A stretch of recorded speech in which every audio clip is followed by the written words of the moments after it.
It's a great example of why you use a polarizer.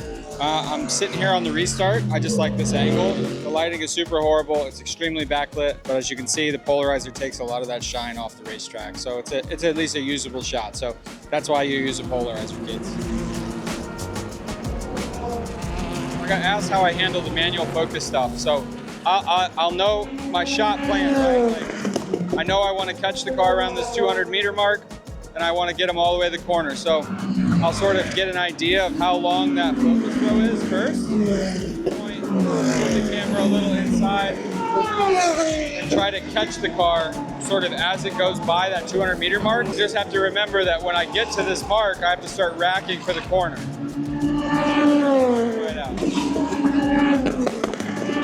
So difficult to do. It takes a few extra times. If you wanted a little easier go of it, you could crank the aperture up a little bit, but I want the depth of field on these fans here, so I sort of prefer it to be aperture down as low as I can. So let's give this a shot for a little bit.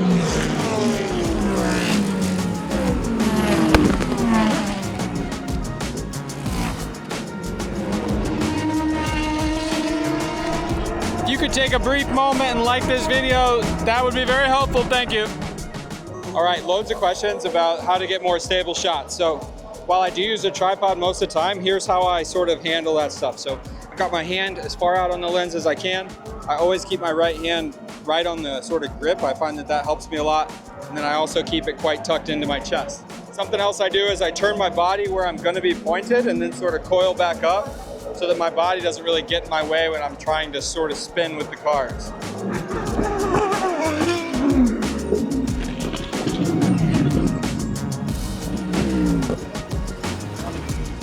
I'm sure there's other ways that other people do, but that's how I do it. Trying something a little different, trying to explain the shot that I'm doing here. I'm trying to keep this guardrail in the foreground because it makes it feel a little faster to me because the cars are kind of far away.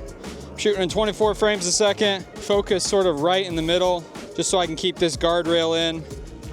If you like this little segment, comment below and I'll try to do more of these in the future. This is actually a really important time of day. Right after golden hour, it's called blue hour. This track is so dark, it's like really hard to shoot at night. But if you shoot in blue hour, there's still enough light that my autofocus works and I can see the cars and I can sort of shove the exposure down in post. So it's super helpful because I can fake it as night shots, but still see the cars coming, still get good autofocus. So I always try to take advantage of blue hour on tracks like this, where it's really hard to see at night.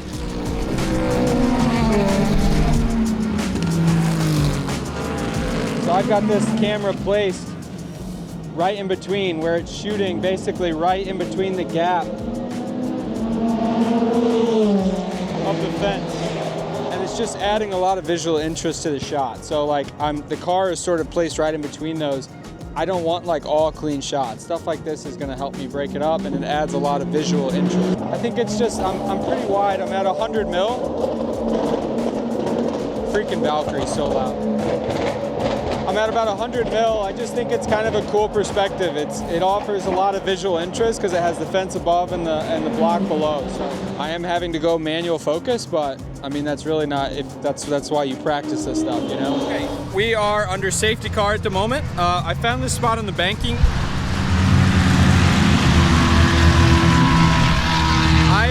You can see the cars going through it. So the shadows, the sun is it's backlit. So the shadows like are casting some fence onto the racetrack, and I also sort of like these clouds right now. I think they look really cool. So I'm gonna spend some time here. I think I can get something cool out of this.